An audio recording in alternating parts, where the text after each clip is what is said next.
Se dice que el Papa es la cabeza de la Iglesia y el representante de Cristo en la tierra. ¿Es esto verdad? Para una respuesta más certera, le preguntaremos a la Biblia. Yo espero que la obstinación no llegue a niveles tan burdos de rechazar las Sagradas Escrituras, la Biblia. Empecemos con la autoridad plenaria y total de la Biblia. La Biblia es el juez supremo ante el cual se resuelve toda duda teológica. Las Sagradas Escrituras constituyen la única regla suficiente, segura e infalible de todo conocimiento, fe y obediencia salvadores. Y posteriormente, para preservar y propagar mejor la verdad y para un establecimiento y consuelo más seguro de la Iglesia contra la corrupción de la carne y la malicia de Satanás y del mundo, le agradó a Dios poner por escrito esta revelación en su totalidad. En la segunda carta del apóstol Pablo a Timoteo, en el capítulo 3, versos del 16 al 17, confirman de esta manera. Dice: toda la escritura es inspirada por Dios y útil para enseñar, para redarguir, para corregir, para instruir en justicia, a fin de que el hombre de Dios sea perfecto, enteramente preparado para toda buena obra. En segundo lugar, no hay sucesión apostólica. Los apóstoles y profetas están sujetos al primer siglo. Estos fueron llamados directamente por Cristo bajo ciertos criterios y parámetros que ningún hombre de hoy puede cumplir. Los apóstoles tenían la función de poner las bases o los fundamentos de la iglesia. Estos recibían revelación directa de parte de Dios y por eso eran acompañados con prodigios, milagros, señales y maravillas, autentificando su llamado. Su palabra en la iglesia era totalmente equivalente, como si Dios mismo hablara.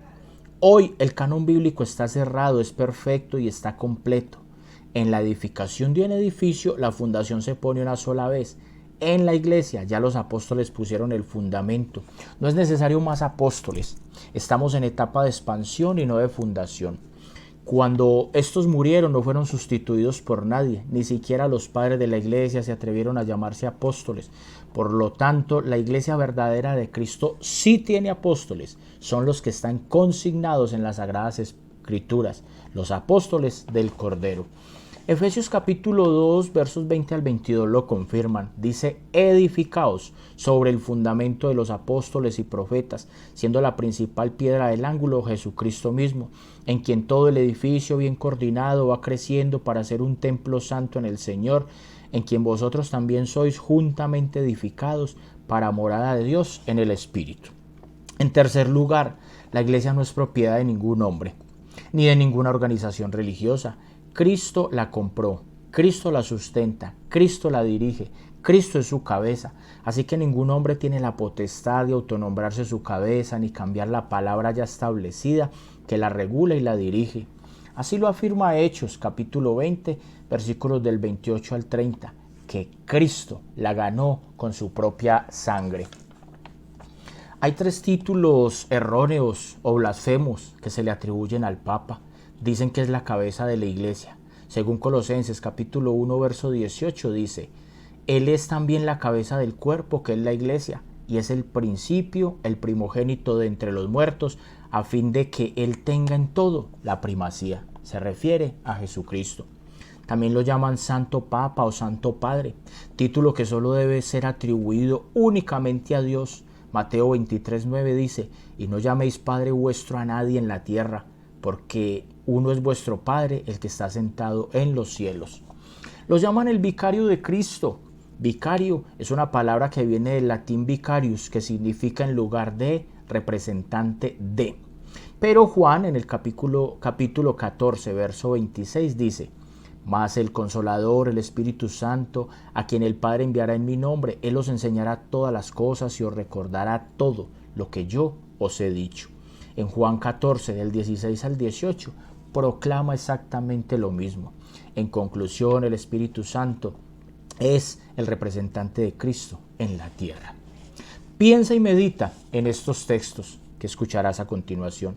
Efesios capítulo 1, verso 22 dice: Y todo sometió bajo sus pies, y a él lo dio por cabeza sobre todas las cosas, a la iglesia.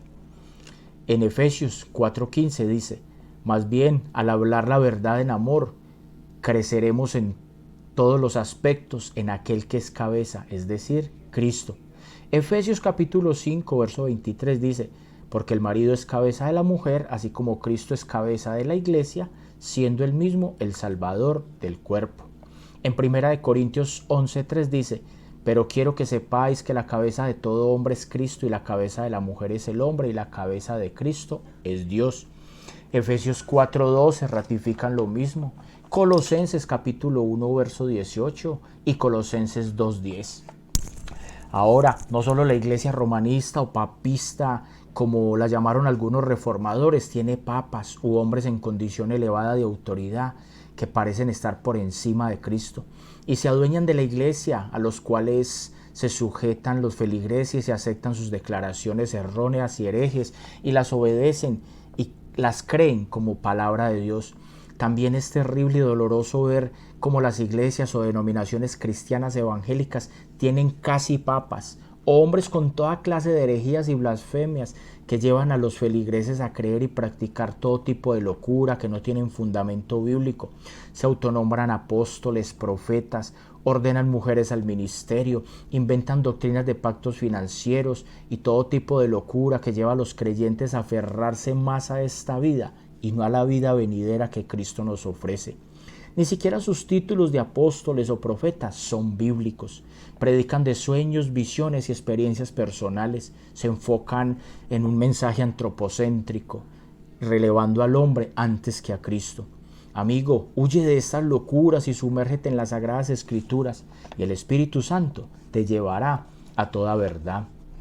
Amigo que me escuchas, ven y reconcíliate con Cristo Jesús. Arrepiéntete y apártate de todos tus pecados, incluido de esas enseñanzas y herejías que te enseñaron y que has creído y practicado. Corre a Jesús, confía en Él como Señor, como Dios, como Salvador, y entonces podrás heredar la vida eterna hoy mismo.